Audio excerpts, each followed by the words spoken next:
वह छोटे बड़े पाप हो ही जाते हैं।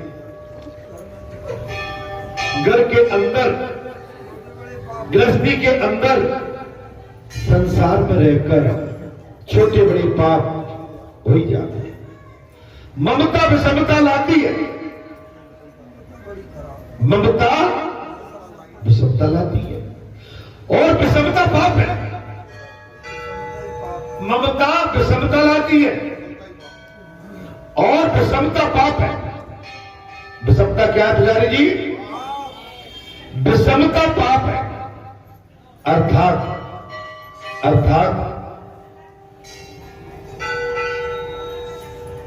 1500 विष्णु सहस्रनाम का पाठ करने से एक विष्णु यज्ञ का फल प्राप्त होता है।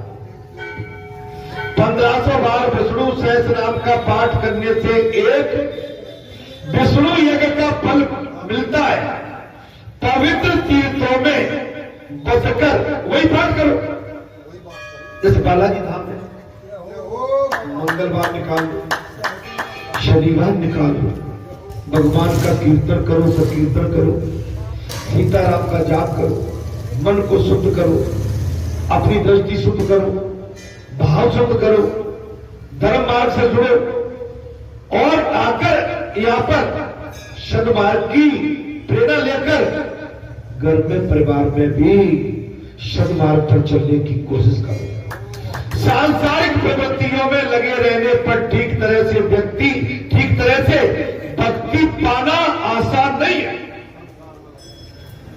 अब संसार में भी लगे होंगे, नौकरी, दुकान, मकान, राजनीति, कचहरी, वकीलगिरी, बाबूगिरी, गिरी सब खराब।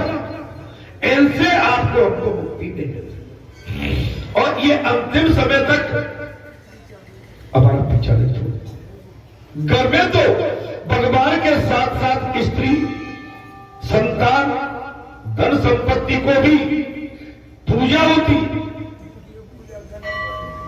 अगर घर में रहोगे, बोले भैया आए तो सही लेकिन देर हो गई, मौसम खराब था, मैं से कह रहा हूं। अरे बूढ़ा भैया तुमसे कहना तो एक बहाना है, हमें निशाना तो कहीं और मारना है।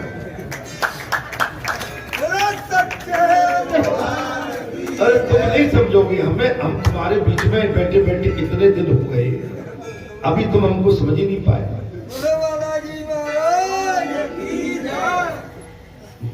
नहीं, मौसम गड़बड़ भाई, मौसम अच्छा करो तो बता दो। आप मौसम किस दिन अच्छा है उस दिन मुझे बता देना कि आज मौसम अच्छा है। सर्दी, गर्मी, बरसात, समानता, समानता में रहोगे तो विषमता नहीं आएगी, और विषमता जहां आई वहां समानता नहीं आ सकती। ठीक है, क्षमा करना पड़ेगा। सांसारिक वृत्तियों में लगे रहे, घर में तुम्हारा भगवान के साथ साथ स्त्री, संतान से और धन से संबंध रखना ही पड़ेगा। सब भक्ति पूर्णतः सफल नहीं हो पाती। भक्ति पूर्णतः, अभी हम कल बैठे थे जहां पर, कल बैठे थे, कल बैठे, और हमने पुजारी जी से कहा, मेरे महाराज हमारे मन में एक ख्याल आता है, क्या आ रहा है? बोले हमें 1-2 साल के लिए अज्ञातवास चाहिए। क्या चाहिए? क्या चाहिए? आप सबके बीच में बैठे बैठे हमें 25-30 साल हो गए, आप भी हमसे आगा गए हो, थक गए हो। हम चाहते हैं एकांत में कहीं, न हम दुनिया को देखें और न दुनिया हमको देखे। ऐसा हमारे मन में ख्याल आ रहा है। कैसा आ रहा है? नहीं, अब देखो ये भाई ऐसा होगा नहीं, चिंता मत करो। मैं तो वैसे कहता रहता है, अब मैंने कहता हूं करता तो ही, मतलब आप जानते आज मैंने भी, हमें लंबा टाइम आपके बीच में, बढ़िया सुविधा व्यवस्था आपके बीच में है। आपने हमारे साथ मिलकर सभी क्षेत्रवासियों ने, उपस्थित सभी भक्तों ने, संतों ने, महात्माओं ने हमारे कदम से कदम मिला के बहुत बढ़िया व्यवस्था आप सबकी जुड़ गई है। अब हम चाहते हैं कि एक लंबे टाइम के बाद जैसे बेटी ससुराल में चली जाती है तो जब मायके आती है तो बेटी को मायके बड़ा अच्छा लगता है, लेकिन बेटी हमेशा मायके में बनी रहे तो फिर बेटी को भी ससुराल में जाने के लिए उसका मन तो होता ही है। महाराज, तो मेरा आपसे अनुरोध वही है कि कुछ समय के लिए, चलो महीना 2 महीना 4 महीना 6 महीने के लिए हम देखें तो सही क्या आनंद आ रहे हैं। हम आपके आनंदों को जहां भी रहेंगे वहां से प्राप्त करते रहेंगे। मेरा अनुरोध आपसे यही है कि घर में मन नहीं लगेगा। घर तो घर है, मैंने घर की बात के ऊपर जो बात कह दी, क्या करूं? घर तो घर है, घर में क्या रहेगा? साथ में स्त्री रहेगी, संतान रहेगी, धन संपत्ति को भी पूजा करना रहती है, सो भक्ति पूर्णतः सफल नहीं हो पाती। रासलीला भगवान का फल है। रासलीला क्या है? भगवान का फल है। और जिससे भगवान की कथा में रास मंडल में आनंद नहीं आया तो समझ लो उसके पास बहुत बड़ा कोई पाप और विलंब होगा। रासलीला में पुरुष और नारी का नहीं, पूर्णतः पुरुषोत्तम और शुद्ध जीव का मिलन होगा। रासलीला में पुरुष एवं नारी का मिलन नहीं है। शुद्ध जीव माने पुरुषोत्तम भगवान से जीव का मिलन होगा। भगवान को पाने के लिए ये रास है। सभी इंद्रियों से भक्ति रस का पान करता हुआ जीव, सभी इंद्रियों से अभी कुछ न कुछ कमी है, हमारे आपके सभी के अंदर कमी है। हम पूर्णतः परिपक्व नहीं है। अभी रास और रस का जो भक्ति का आनंद है वो अभी नहीं है, वो अभी कमी है उसमें। जिसे गोपिकाओं का मन भगवान के बगैर नहीं लगता था, वो भगवान के लिए अपना सर्वस्व त्याग करने के लिए खड़ी थी।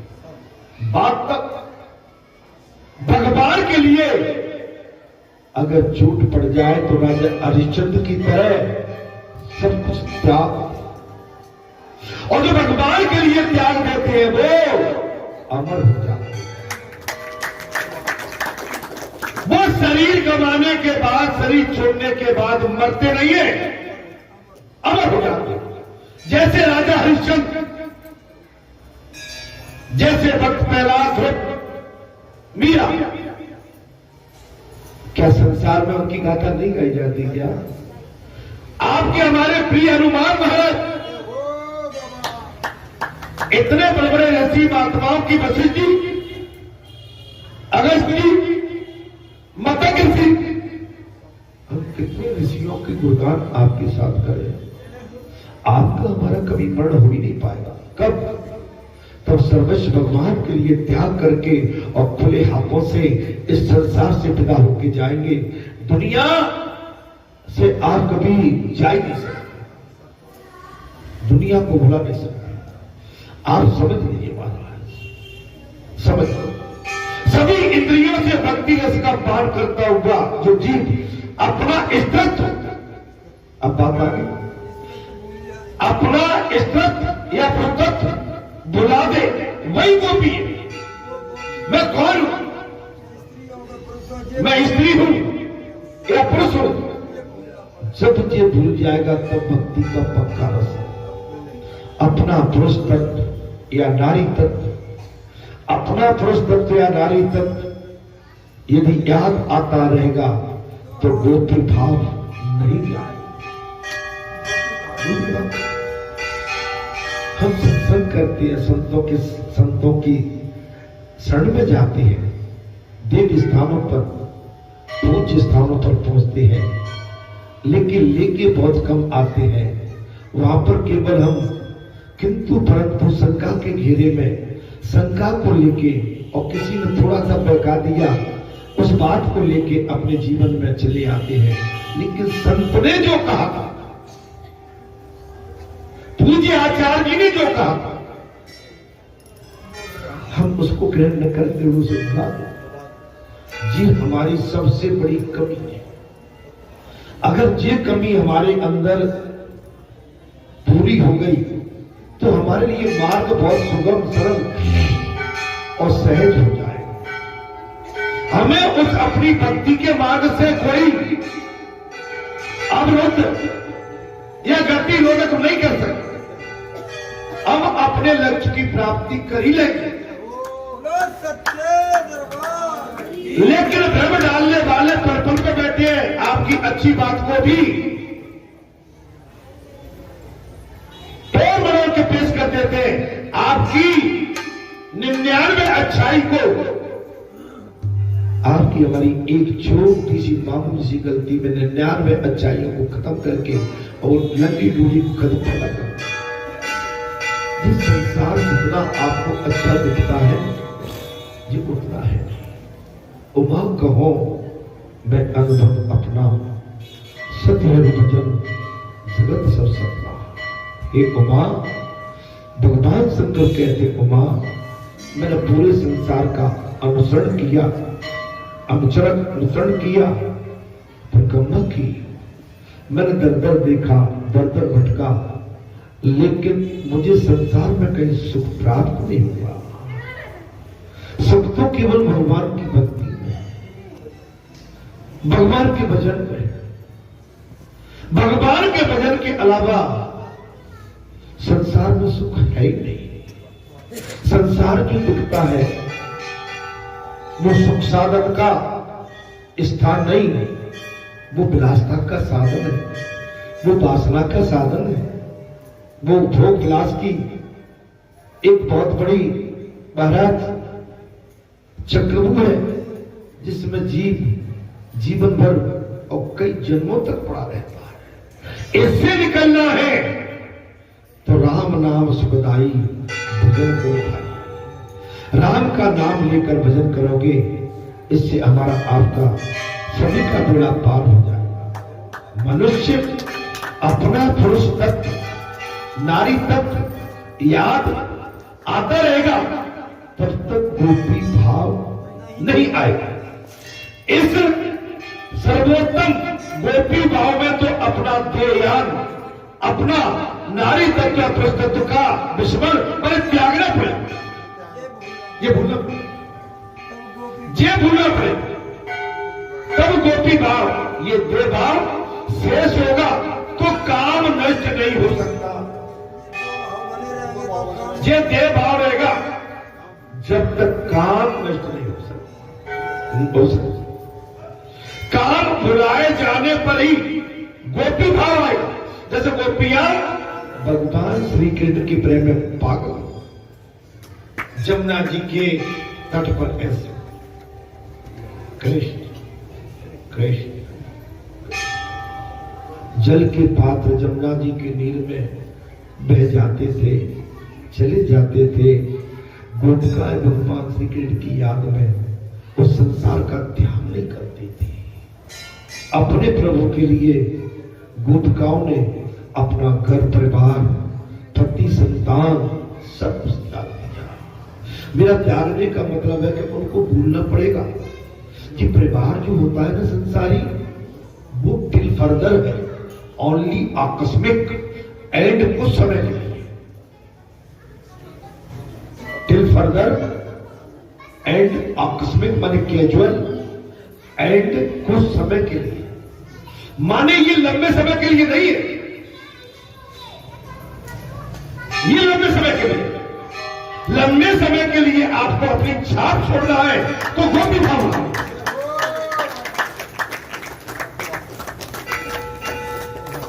लंबे समय तक आपको अपनी रेखा